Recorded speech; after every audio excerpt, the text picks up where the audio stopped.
So what this is really all about is adapting to changing context in our country and in our world. It's about thinking about how do we move beyond the traditional models of how we've worked in the past.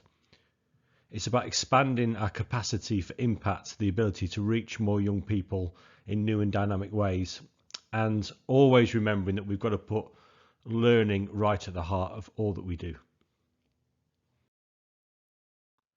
So welcome to the next edition of Creating Effective Learning Resources. And in this session, we're going to be focusing on to making videos that really engage your learners. Let's get ready to learn. Have a drink, get a glass of water in your hand, get your worksheet ready, and this time you're going to need your smartphone.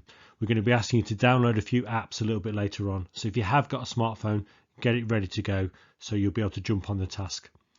Above everything, as always, are you ready to learn? Are you got a mindset where you're good to go, all distractions are aside, and you can concentrate on making incredible videos? We're definitely on the home stretch of this series now, so we've covered what the basics are of remote learning. We've looked at how to structure our learning resources, and in the last session we did a bit of a deep dive into how visual design can really help maximize learning. In this last session we're going to focus on how we can make effective learning videos, and the way we can do that is, first of all, we'll look a little bit at basic Velfie Kit. So I'll teach you what a Velfie is in a second. It's quite a fun term. We'll look at using scripts to make videos, what you need to think about when preparing to film, how you can record your video, then take it and simply edit it, and above all else, what you can do to then take your video to the next level.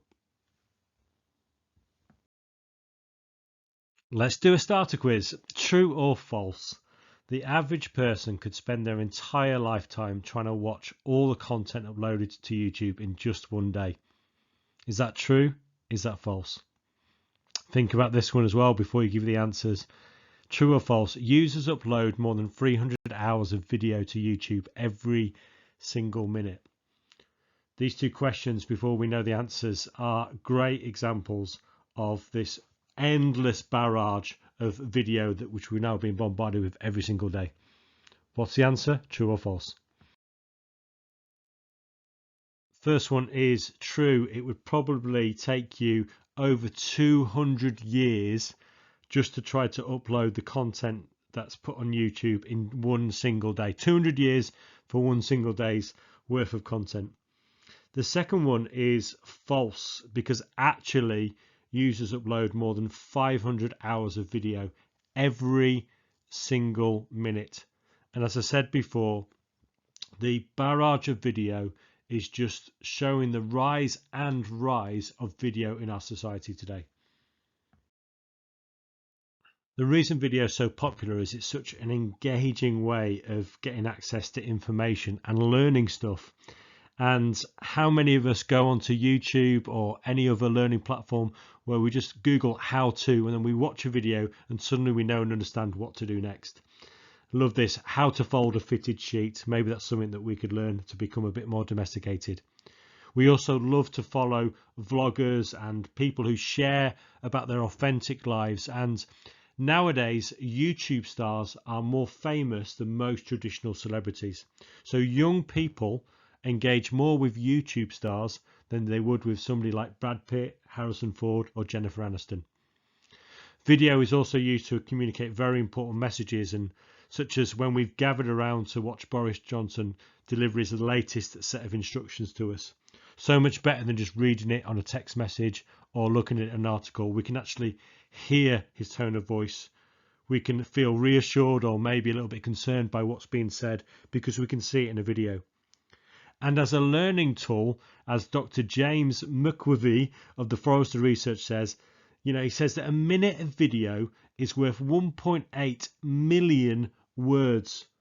Well, if a picture's worth 1,000 words, then a minute of video is worth 1.8 million. So maybe we need to use this in our learning with students. What's great about this subject is you really don't have to be an expert. These are, gone are the days when we have to have a studio to get anything done.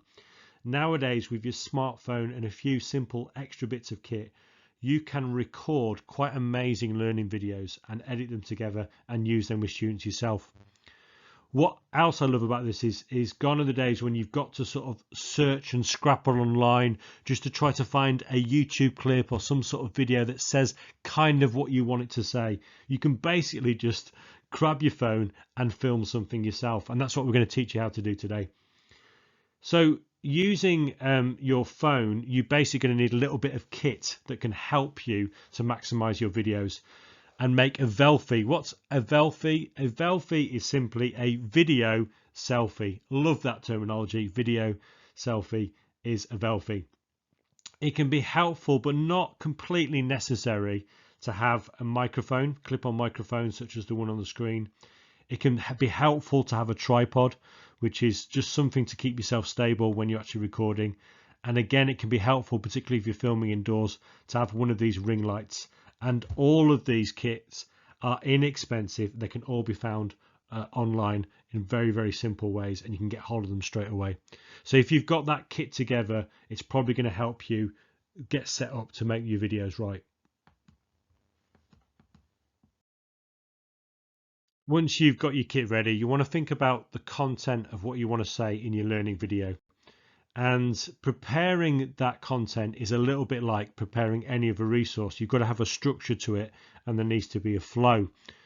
Some people like to write scripts out word for word, and other people make bullet points. And it all depends on the type of person that you are and how you come across best on camera and keep it natural.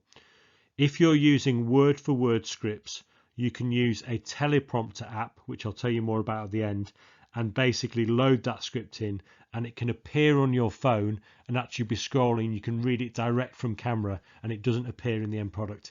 Absolutely brilliant, world-changing, revolutionary. I use it all the time. Just makes things a lot easier for me. But some people like just to make bullet point notes and speak naturally to the camera. Whichever way you do, you need a flow and structure. So I'm just going to suggest for you again, follow the simple structure that we learned about in the lesson on structuring learning resources. But this time you want to tweak it a bit. So you want to start by introducing yourself. Camera works best when you are authentic and natural and personal. You want to talk about what is this video about and why does it matter. Again, address the why with the student. They're more likely to remember it. You can also talk about how it links with other topics or previous learning or any other kind of wider things they need to think about to help connect it into the bigger picture.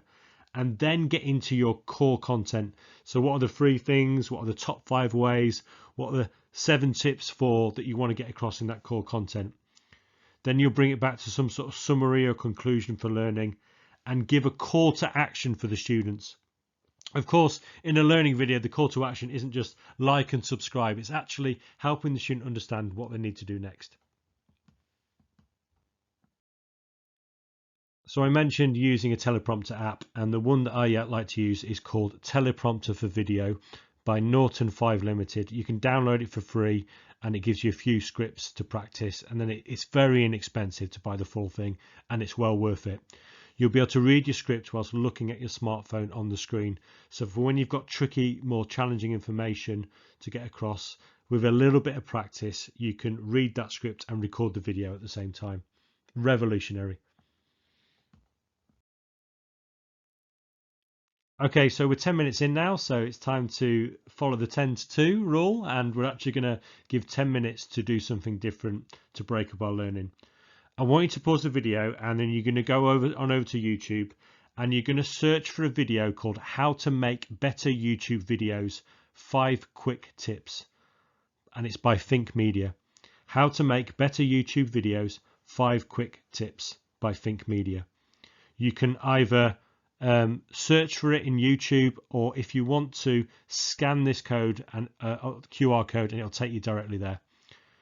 What do you do after you've watched the video? Well, it takes about 4 minutes to watch the video, and then I want you to write down, first of all, what the top 5 quick tips they give in the video actually are, because they're quite useful and helpful.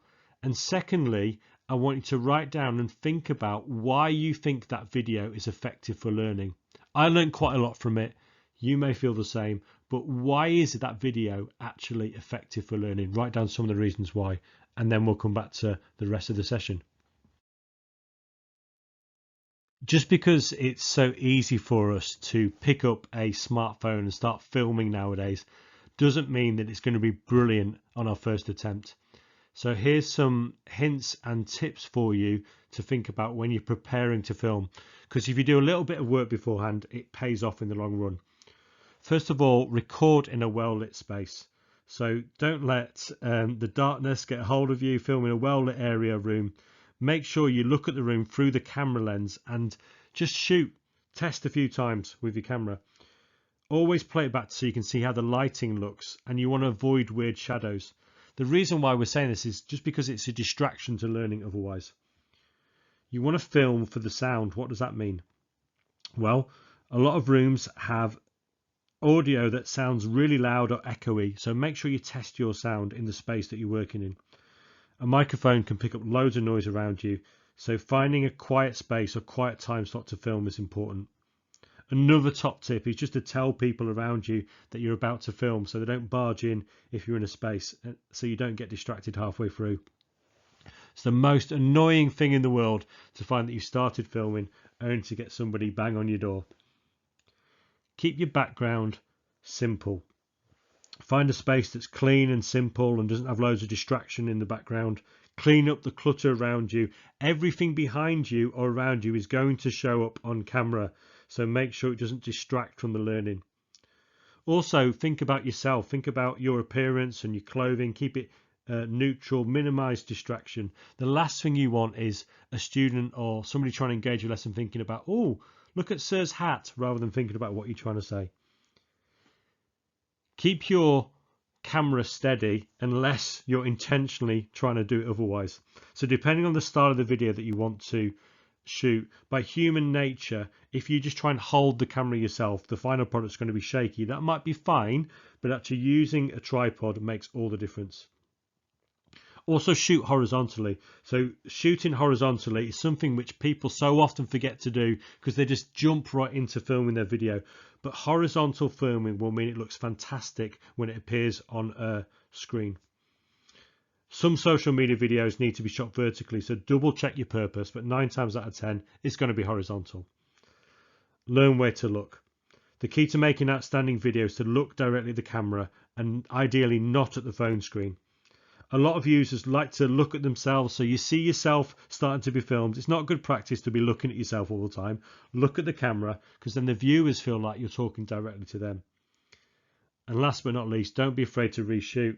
Practice makes perfect. Get a few takes of a video. Shooting great professional looking videos is a little bit of trial and error, so you probably won't get it right on the first time. And sometimes performance wise, which we'll talk about more in a minute, actually the more they've done, the more relaxed the person becomes, so the better the video is. It doesn't always happen on the first go. Mentioned about positioning, and this is just vital if you want to create an effective learning video. Got to get your angle right. So you don't want to be too far away from the camera, you don't want to be too close to the camera, you don't want too much space above your head, you don't want to accidentally cut off the top of your head. A little bit of practice makes perfect here.